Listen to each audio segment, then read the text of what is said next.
ان الحمد للہ نحمده ونصلی علی رسولہ الکریم اما بعد۔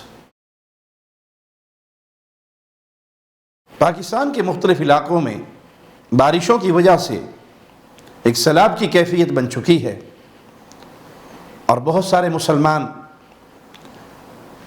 ان بارشوں کے آنے پر اور سیلاب کے ریلوں کی وجہ سے ان کے گھر گر گئے۔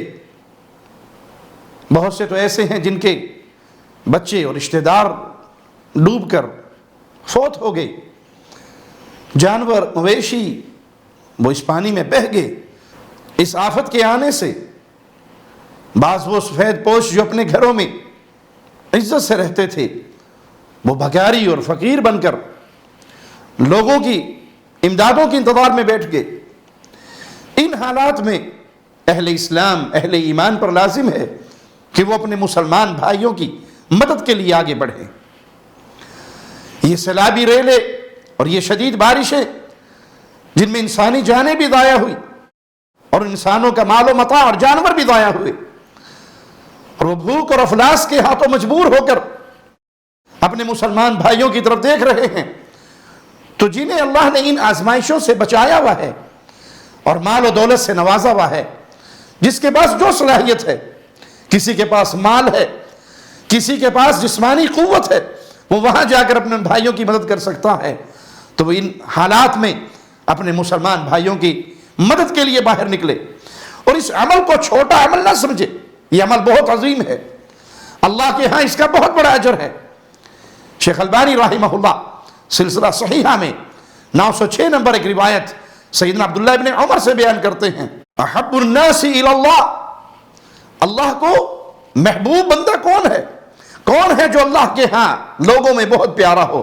انفعہم للناس، جو لوگوں کے لیے زیادہ فائدہ مند ہو، جو لوگوں کی مدد کرتا ہو، ان کے کام کاج میں ان کا ہاتھ بٹاتا ہو، جس کے فائدے سے لوگ مستفید ہوتے ہوں۔ وَأَحَبُّ الْأَعْمَالِ إِلَى اللَّهِ، اور اللہ کے نزدیک پسندیدہ عمل کون سا ہے آپ کے اعمال میں سے؟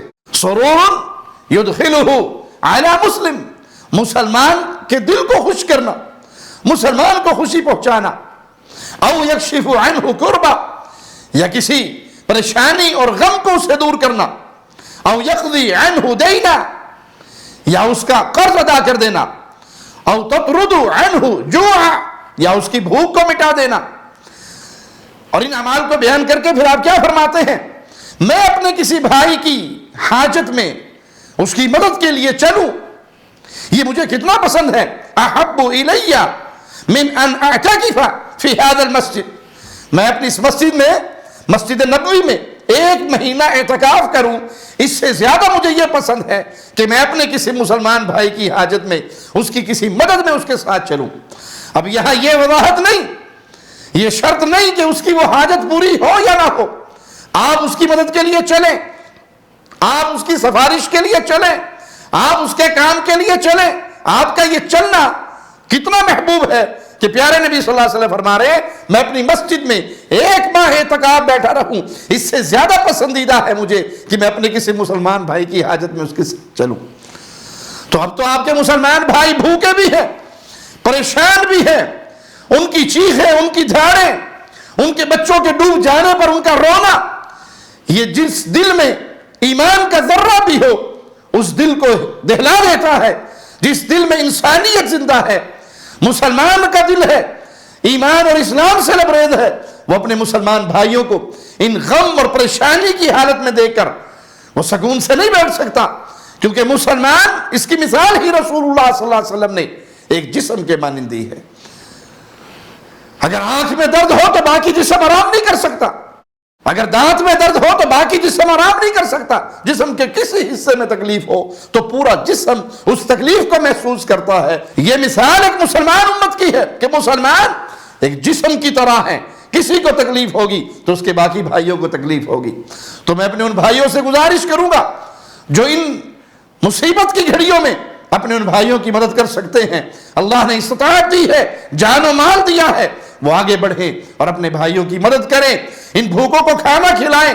بہترین صدقہ ہے یہ سیلاب زدگان، یہ بارشوں کے آفت میں آئے ہوئے بے گھر ہوئے مسلمان، ان کے چھوٹے چھوٹے معصوم بچے جو بھوک سے بلک رہے ہیں وہ آپ کی اس مدد کے انتظار میں ہیں. اللہ آپ کو دنیا اور آخرت میں بھلائیوں سے نوازے اور اللہ آپ سے ہر طرح کے غم اور دکھ کو دور کرے. ایک مسلمان کی مدد کریں گے, اس کے دل کو خوش کریں گے, آپ کا یہ عمل اللہ کے ہاں بہت پیارے اعمال میں شامل ہوگا. اقول قولی ھذا واستغفر اللہ لی ولکم ولسائر المسلمین. ہر لمحہ قرآن اور سنت کا ترجمان، فضیلت الشیخ توصیف الرحمان.